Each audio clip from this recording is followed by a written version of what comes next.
On today's episode, we answer the questions that you, the fans, you bourbon lovers out there, want to know. And yes, some answers burn a little more than the barrel proofs we've made. Join us. Blending Bourbon is the podcast that takes you beyond the barrel and behind the scenes of the whiskey industry with master blenders Dixon Dedman and David Mark Young. Welcome to another episode of Blending Bourbon, podcast sponsored by Golden Sheaf.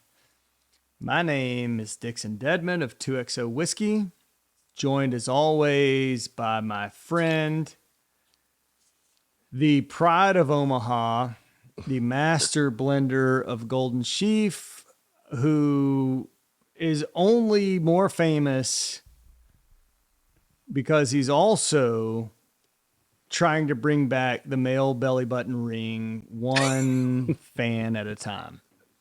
That's David Mark Young. How are you, my man?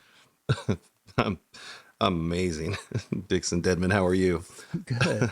Should I show you my latest belly button ring? My little 2XO belly button ring? No, we don't want to see the one with the little shamrock in it. It's St. Patty's Day. I know we're not supposed to date these, but right. Yeah, no, I like it. It's good. I just had a little wine lunch with my wife. It's Friday, St. Patty's Day. Nice. You know, I'm firing on all cylinders here. Let's go. Fantastic. Drinking anything special for St. Patty's Day? Anything? No, we have this great. It's like, well, we ate there, right? I take you to Copper and Oak. Yeah. Yeah. It's great place. Right next door. It's awesome. I love it because the food is great and they got a couple wines on their menu and I don't, either they bought huge case deals and so they can sell it for really cheap or whatever. But, we like this Pinot out of, California called Flowers Pinot Noir. And, you know, we go other places and it's $110, $115 a bottle. There it's like $60. Nice. Yeah. Very nice. You get the friends and family discount, I'm sure. But that's the menu price. I don't think I don't get a discount anywhere, but you know, no, whatever. Nice. Sounds like a good St. Patrick's Day. I cracked open some green spot. Green spot. Yeah. You're not wearing green. So clearly that's, you're drinking green. I'm drinking green. Yeah. I got in my closet today. I was like, I don't have anything green. And my kids they're just like, oh, I can't wait to pinch the shit out of you. And the only thing I have that's green is this Bardstown Bourbon Company sweatshirt that Steve or Dan or Mark or somebody. And I was like, yeah, repping BBC today. Yeah. Awesome. Well, that's a good idea. Yeah. I'm not. I might have green on somewhere. I don't know. I ate something green earlier. Had a salad. Okay. So got green in me. Cool. Yeah. Well, so, great. You know, what was funny is talking yesterday and talking about a potential show topic and then trying to figure out if that was too controversial or whether that was going to offend anybody or whether, you know, whatever. And what's amazing is that, you know, you were able to or have captured these images of some of these comments, questions, feedback, you know, whatever that we've got from the 8.64 people that listen to the show. It goes up and down. You know, and you know, I think you're traveling next week. I'm in California all next week, and so we kind of tried to get another recording in here because we're going to miss next week. And it was really cool because I thought, yeah, maybe these people have some great things they want to hear about, or maybe not. And then you sent me those things and I was like, this is awesome. This is amazing. Questions. Like, let's do this. We need to do this more often. If people are really, you know, really sending this stuff in. So, I think I the think more I've got these screenshots that you sent me, and I think we just hammer through as many of them as we can, and then what we don't get to this time, we move on to the next time we want to do this. What do you think about that? I think that's a great plan. Yeah, our potentially controversial topic was it just depends how it comes out, in organic conversation. But I like this idea, and admittedly, we've had these. Some of these comments go back. This is just a compilation of. Well, you can't. I mean, they're all not current. We only have 8 people that listen to the show, so It's like half a question a week. Yeah. So these are also compiled from YouTube and across the other social media platforms and audio platforms. So no, I think it's awesome. Like, let's be those people that answer the questions. yeah, Like, well, let's be those people that respond to. let's engage. Well, we said we were going to, we wanted to hear from our audience. I think initially just to see if anybody was listening, but also That's that was our litmus test. Hey, what do you want to know? Crickets. No, we got a lot of volunteers, and so we did. We responded. We did a random drawing. We brought a subscriber, listener, audience member on, and that episode will air soon. Probably perhaps before this episode. And also we asked for feedback. So yeah, let's engage, answer some of these questions. All right. First one I got here. This is just screenshots you sent me. This is from Tennessee Jed. Tennessee Jed. Yeah. The confiscated story is so crazy. Would love to know more about what they were distilling there at the time, if anyone knows. Mash bill, barrel entry proof, etc. What really made pre-prohibition bourbon different than today, and what labels, if any, that whiskey was being used for other than KO, Kentucky Owl. Also would be interested to know more about the issue you referenced with sourcing and pricing for confiscated. All right, let's split those up. It's a lot of questions. Yeah. Well, which is cool because I don't know if I told this on here before or not, but there was a couple from Cincinnati that contacted me one time. I think I have told this story on here before, but they're from Cincinnati, and this guy is like old school collector, been in the game for a long time. Like, they just seek out estate sales and they just go when there's whiskey, to buy.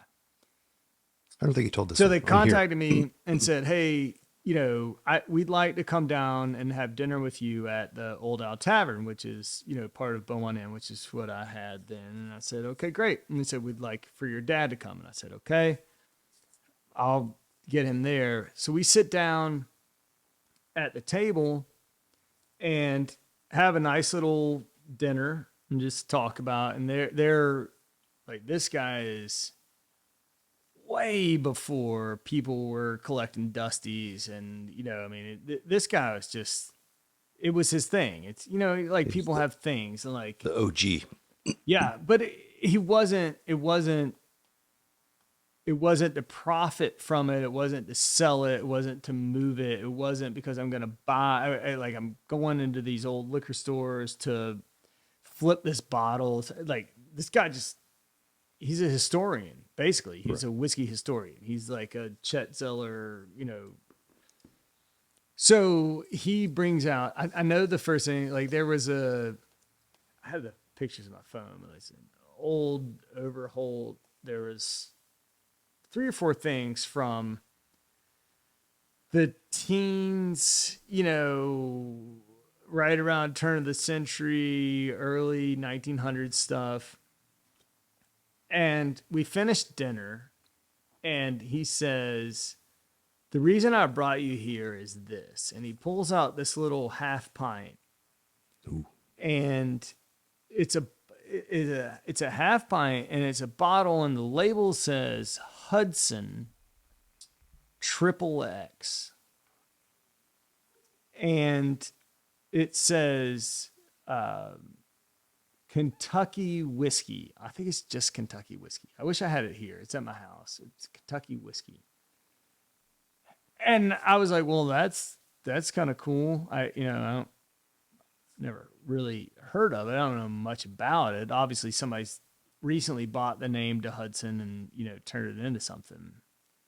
And then he flips it over and the back label copy says produced and distilled by the C.M. Dedman Distilling Company. Wow.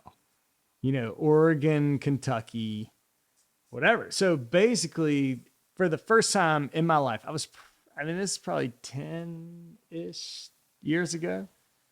Okay. I'd seen an empty bottle, but I was presented with whiskey that was distilled by my great-great-grandfather. Wow. And to make it even better, we were in the inn, and my father was right there with me. Wow. And he poured it into some glasses, and I remember, I still to this day, it's one of the coolest moments of my life. I mean, I'm holding a whiskey. I'm holding a glass of whiskey that was distilled by my great-great-grandfather at the site that I grew up playing whatever. And that's cool. It was the whiskey itself. Forgettable is a nice way of describing it. Like it was a corn whiskey. There was nothing exciting about it. It was not exceptional. It wasn't like, oh, I need to channel or whatever, but it was just so incredible, monumental. Cheersing my dad with that glass after all that, after everything, it was one of the coolest moments of my life. Wow. To taste that. I still have, he gave me that bottle. There's about half of that left. I think, that's those pours I will save for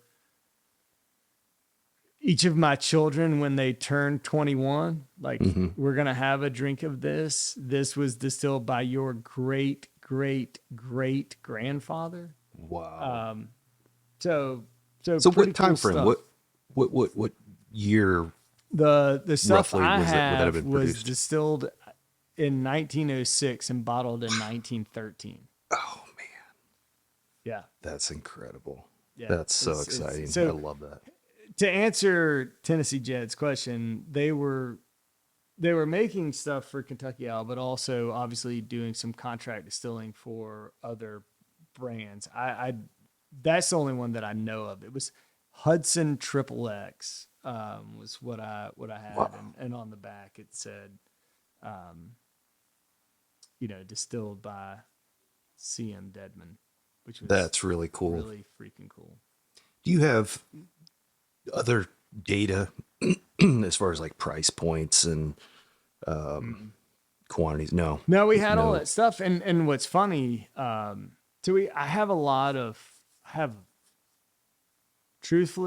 have boxes. I got one right behind me.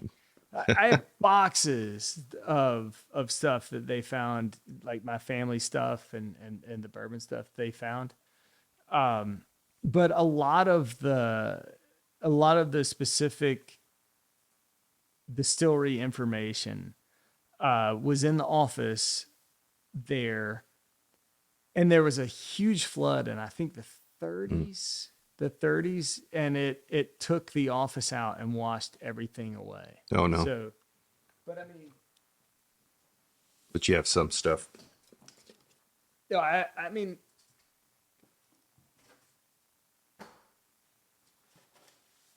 I've got random historical records here. Boxes. I mean, you would. That's so cool. I love that. This says. Oh, awesome.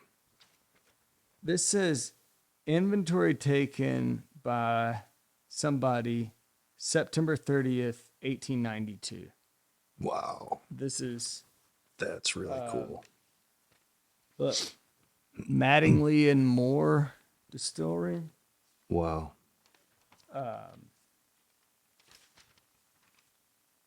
Oh, here's a cool one. Tell me this isn't cool. Can you see this?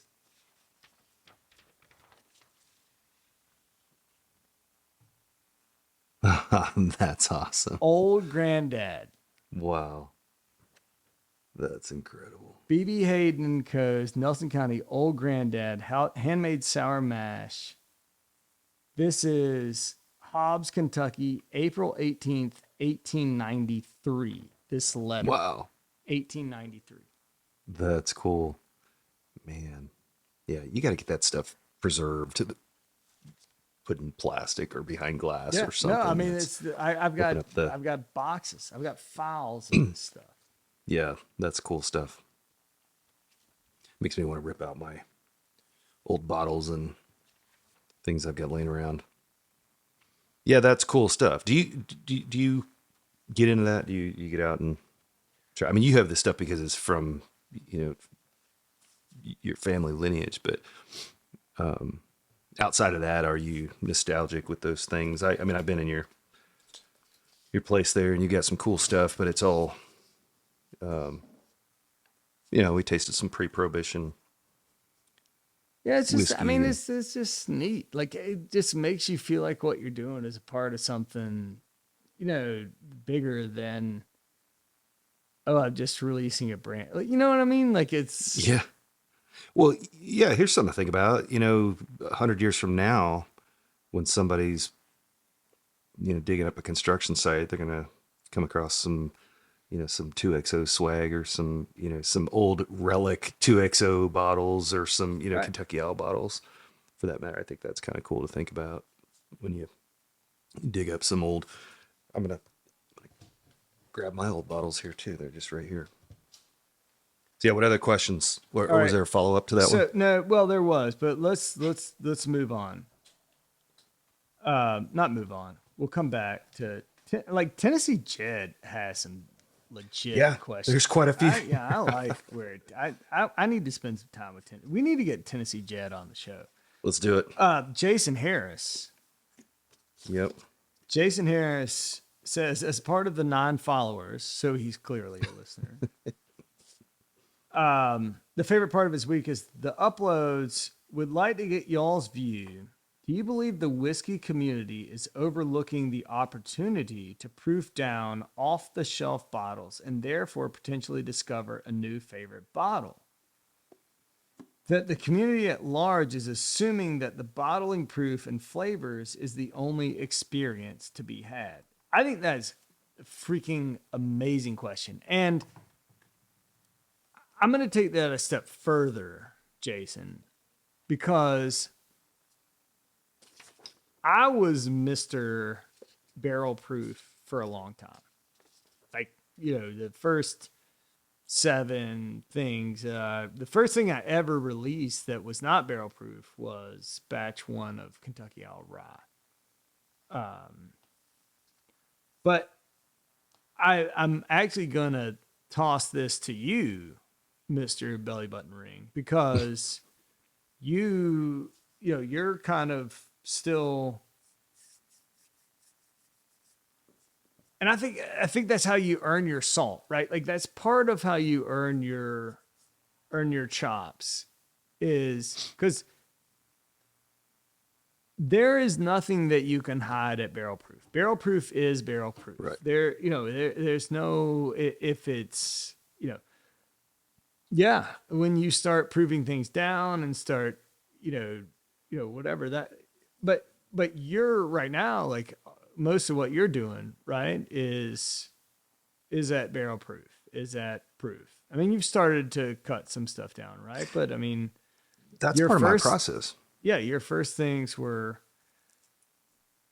but No, I cut them down. I cut them down so that's my part of my process is I'll, blend them and then, okay, so I have barrel strength of everything that I've blended, put aside.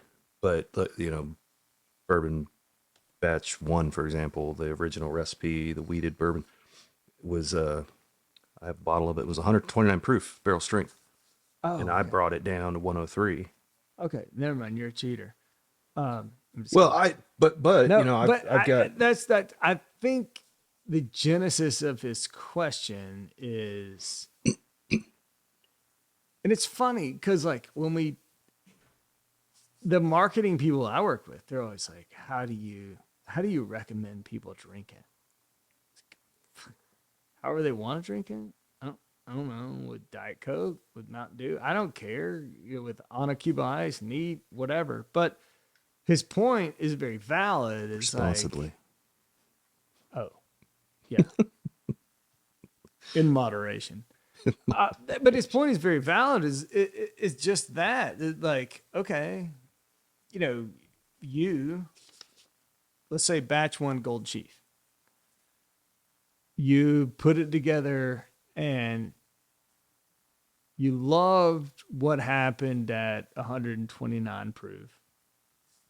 You felt like it presented itself properly in the way you wanted it represented at 103 proof. Right? Is that accurate? I felt like that was its maximum for the flavor profile I was targeting. Yeah, That before was you its hit that peak. washout point, like that's where it was. Like that's where it jammed. It showed and it. It peaked, yeah. But then do you think how do you feel about the fact that a consumer is going to go in there and look at that and say, I don't like things over 95, so I'm going to pass on this, even though it may be fantastic. Do you know what I mean? Yeah. Yeah, or they would have preferred it at 129 proof. That's just it. You're going to get, varied opinions. So this is, where it becomes my work, my design. And, I did several batches where that was my process. Okay. We blend it, we hit certain, for me, it's, for and forth. Okay. We work on flavor profile, then we go back to proof and I'll, proof it down and then do blinds, taste it, at the higher proof, and then perhaps tweak we found this at this proof point. Maybe we alter the blend a little bit. That's the high level long-term process. But once we get the flavor profile, get the batch blended, and this is kind of what we were talking about earlier. I was talking about dynamic blending a little bit. Then we start to proof it down and find the sweet spot and go even below that because maybe it'll peak again somewhere else. But I always go back to, and kind of work and find the middle. So, but just recently we pulled stuff out of the barrel, we blended it up, started proofing it down. It was not improving. It was getting flat. And it was, one of the guys suggested, hey man, this is barrel strength. Like, let's put that on the label too. And it was, a little bit less proof than the previous batch I had just released, but true story, it came out of the barrel at that proof. And so that's all right, cool. We're going to call it barrel strength. So it doesn't have to be proof down. For me, it's got to be at the right proof for that particular flavor profile, or that particular blend. Yeah, I mean, my answer to Jason would be, I'm just looking for where it hits for me. Like that's what I'm after. And it's funny. It's like the one I just did, and it's coming out of the Innkeeper's blend. I talked to a guy on my team, and he's like, "Yeah, I mean, I put it on a big cube and cut it with water," and he was like, this just slams for me. He was like, the Phoenix was great, but it was a little bit light. It wasn't, because that's the way he drinks it. He drinks it with a little bit of water on a cube. He's like, this one, it's got a little more spice, a little more kick, a little more, body and whatever. It's like, that's great. I mean, I love it. It makes me feel warm and fuzzy inside. But the reality is, like, I don't know. I don't. I think that, and he's asking about the whiskey community, Yeah. and I think, and I would hope, and I would like for the whiskey community to realize that just because the way it comes to you in the bottle, like, that doesn't mean that's how you have to consume it. Right. Right. And spirits are just different, like, yeah, you're not going to open a bottle of wine and cut it with water. I mean, maybe people do. I don't know. We don't. Orange juice. But I think when you make something, like, you have to understand, like, that's what it is for you. That's where it lands for you. That's what makes you happy. Right. But you want people to buy it and consume it in the way that makes them happy. And it doesn't offend the producer, the maker, the blender, the distiller, or whatever. Right. If you, it's yours. It's yours to do exactly what you want to do with. Yeah. Yeah. So compare that to food, right? You go to a restaurant, you order a filet, but you have condiments. You got salt and sugar and pepper and, steak sauce or, things to add to it, complement it. With whiskey, it's what do you have? I mean, you can incorporate it into a cocktail, but you get, whatever that recipe is, or you've got ice, that's it. So Yeah, I get that, but I've spent 20 something years in the restaurant business. You know what I learned about the restaurant business? it's a lot of hard Margins are work. tight. Like, margins are tight. You're just trying to make money. Right. And I remember having chefs, and they would throw a friggin' fit because somebody ordered this steak, that same filet you're talking about. They want it butterflied and well done, and they wanted A1 with it. Right. And Ketchup. they, like, the chef would throw a fit. I mean, just pissed off. Mm-hmm. And I would sit there and I'd be like, okay, man, let me tell you a little secret. When you cook that steak, however you're going to cook it, medium rare, as you would prefer, whatever, and or you cook it to boot leather. Do you know what? Our profit is the same. Right. We are, the goal is, we're trying to make money here. I'm not saying that, like, I'm not trying to turn this into, like, we're trying to, but Right. the reality is, like, you can't from the perspective of the person who made the whiskey or the perspective of the person who cooked the steak or whatever, like, don't try to tell somebody how they need to enjoy it. Right. That's the way, but at the end of the day, the medium rare filet that you're so proud of and the well done filet that you hate, It costs the same. the cost's the same. Yeah. And we're in the business of making people happy. So make people happy, give them what they want. I mean, if somebody says, we used to have these guys. So in the, near where we were, there was this Japanese owned automotive plant. This is early, like 2006, 2007, 2008. We'd have these guys, they'd come in, and they would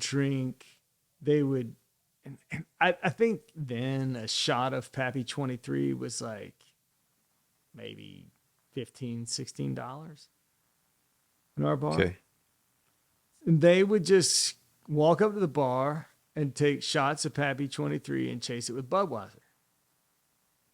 Yeah. And we'd have all these people that'd be like, what is going on here? It's like, I mean, I don't, that it makes them happy. They're happy. Everybody's happy. Like, I'm not, why am I in a position to be like, oh, well, you're not doing it right. Right. Yeah. Yeah. Who are you to say that they're tasting it wrong? Yeah. Yeah. That reminds me of, I listened to the Happy Land audiobook recently, and there's a scenario that they describe where it's, Julian and Preston, and I think they're New York, and they order some Pappy the way they drink Pappy. And maybe you're familiar with exactly, because I'm going to screw it up, but they order it like on ice with a twist of lemon or something, but that's how Julian Van Winkle and Preston Van Winkle drink Pappy. That's how their, grandfather drank it. And the guy said, the guy at the bar, and I don't know, totally screw this story up, but he was judgmental and said, "Oh, you don't realize what you're drinking here. And, this is Pappy Van Winkle." And, and they said, "Well, this is how we drink it." And he says, "Well, that's the wrong way." And he's like, "Well, this is how my granddaddy drank it. And he's, Pappy Van Winkle." And, the guy's like, "Oh, well, shit, put my shoe in my mouth." And, so yeah, it's preference, right? It's not, this is how it's supposed to be enjoyed. To Jason, I would say, I remember one of the first events that we did at the tavern was with a man named Elmer T. Lee, who was just iconic and super cool. and yeah, I mean, just that's cool. Jimmy Russell's kind of a big, and just when he walks in a room, he's like a big personality. Jim Rutledge, big personality. Bill Samuels, there is no larger personality than Bill Samuels. That dude he commands a room. He exudes it. I thought Dixon Deadman was Elmer a big personality. was slightly I shouldn't say understated, but he just wasn't this like grandiose, whatever. Yeah. But I remember doing an event with Elmer, and we, and I'd known him for a long time. He's that like really cool, genuine, grandfatherly, but like the cool grandfatherly guy that probably when you were 14 would have been like, "Come here, I want you to take a sip of this and tell me what you think. This will put hair on your chest." He's like, yeah. But what's funny is like we had this thing set up, and we were going to go through Buffalo Trace and Eagle Rear and Blanton's and Rock Hill Farms and maybe like a Lot B 12-year-old or a Weller or something, and like this guy was about to go out there and talk about the nuances of each of these whiskeys and all this stuff. And truthfully, like this story, is for Jason. Before he would go on stage or go to talk or whatever, he's like, he wanted Ancient Age, and he's like, I gotta have my toddy, and it was an Ancient Age and ginger ale and a tall glass. and he Wow. normally have one or two of those before he went and talked. And it's like, okay, so this guy, I mean, Gonna be it's primed. like, yeah, but it was also, to me, it was like, okay, this guy who's gonna go up there and talk about, some of the top whiskeys, and his drink was, was ancient age and ginger in a tall glass. It's like, yeah, okay, it doesn't. Keep it simple. Make it what you want it to be. Like, make it Well, yeah, make he it had right for you. his desirable beverage. But I mean, when I hear that, I think, just this last week, we had done so much blending and, for future batches and all this, experimenting and then, putting blends in bottles. And I told you my palate's burnt out. It's my first time experiencing palate burnout. So, maybe I can only imagine after, doing this for so long, that's a fairly routine thing. And you want something that's got flavor in it, that's where that ginger comes in. I've always claimed to be a I don't have purist. flavor burnout. I've got total palate, like, see you later. Can't taste anything. Well, it's not even, it's like, oh, I mean, I can only imagine, like, if you work That's in cool, though. finance and then somebody's like, I need you to, balance your checkbook. You're like, oh my gosh, this is so much like work. Yeah. Don't say the word number. Yeah. Well, those are badass stories. Those are cool. That's history, I mean, nobody can say that going forward, about Elmer T. Lee and, and I know you've just to your right there in that case, you've got a signed bottle of Elmer T. Lee.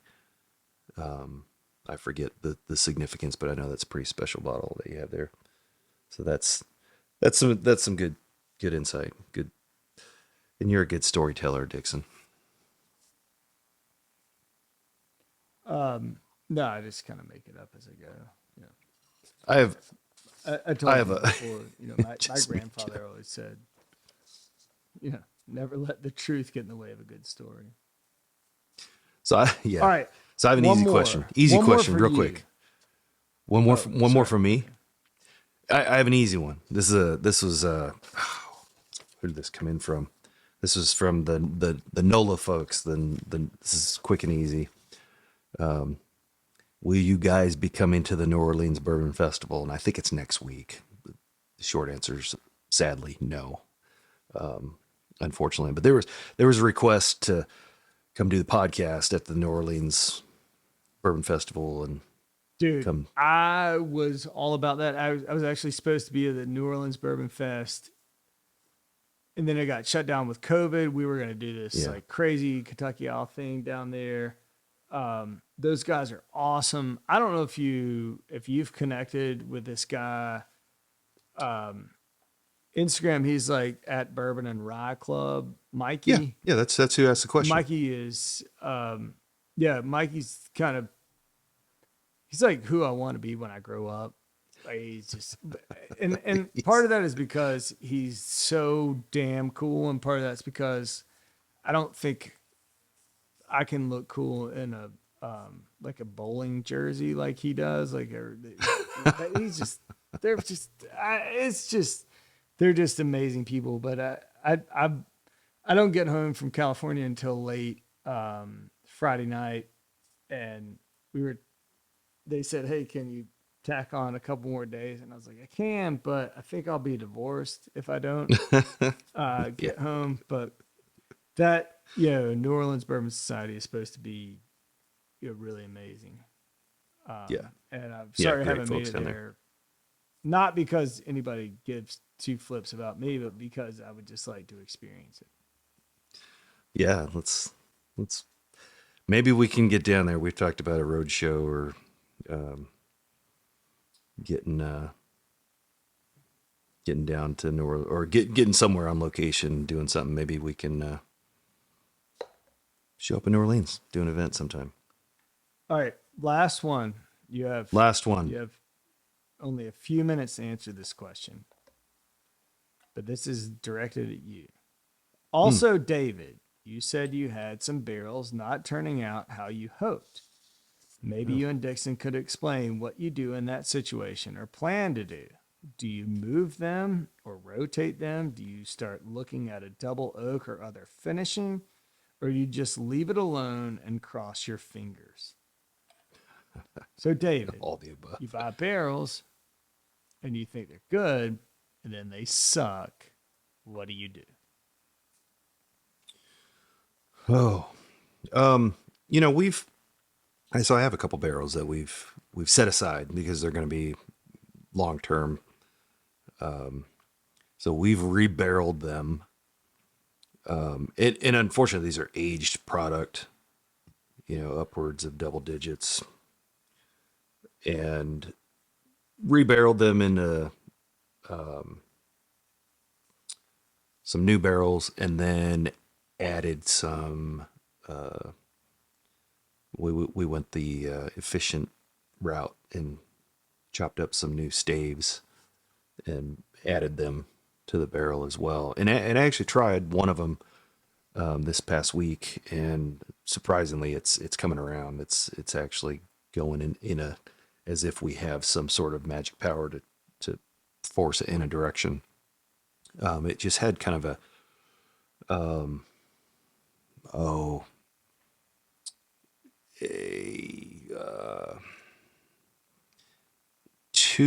too much of a corn mashy flavor to it. Yeast kind of bready type of flavor. It was just over the top, and we tinkered around with it a little bit. We incorporated it into some blends, but it stuck out. It had this kind of like high, almost like a bad corn mash funk to it. It was really, really strange. But it seems to be working out. We've acquired some of those oak cubes, infused oak cubes, and we've tried that in other barrels. But typically a rebarreling and then just putting it up on a high shelf, give it some heat, and let it kind of let that oak absorb the juice and see how it changes. And so I'm hopeful and feeling good that it's going in the right direction. I was really concerned that we had just lost this barrel due to something that was out of our control. I was fearful that as we dumped it the first time, that rusty nail was going to come out of it or something. It just had an I don't know, unnatural, weird kind of flavor to it. But yeah, that's what we've done. And then blending, the power of blending. That's one thing I love about blending is I'm always finding things that have potential, I think are good. They always have to meet certain criteria. They have to be, good to a certain level, but can we improve them? So, unfortunately we've ended up with things that weren't great and have had to kind of work with them a little bit. And they, it's an investment thing too. So you hate to think, oh gosh, this is the longer we have this that's thing. the part of it. It's funny. It's like, I don't know how many, like one time I shouldn't say we bought, but I was provided samples of this product, and I was like, yeah, I mean, I can work with it. Like it's something that it has an element that we can work with. And essentially, I think somewhere between 6 and 8% of the barrels that we got, like they were coming in truckloads, and 6 to 8% of the barrels were just a stack of staves and metal rings. Like they were not only were they empty, but they weren't even in the physical form of a barrel. They were just like, and I said, Dixon, what do we do about this? And I was like, Do I look like the legal department? Like I'm the furthest thing from the legal department. You know, I don't, I don't know what to tell you. I don't know how the, what you worked out in this deal or whatever. But for me, I mean, a lot of times when I get something and I say, hey, this isn't what I thought it was going to be, or this isn't what I expected it to be, or this isn't, whatever. Your natural impulse and your natural instinct is to say, how do we change it? Which is the correct, probably, move. But then, what I've kind of decided and learned is also, it's like, okay, how does this react to some other things that may also have different flaws? Like, do they play well together? Do they jive? I don't necessarily need to look at everything I have and say, this is perfect. And then I'm going to take 5 perfect things and I'm going to put them together and it's going to even be perfecter. No.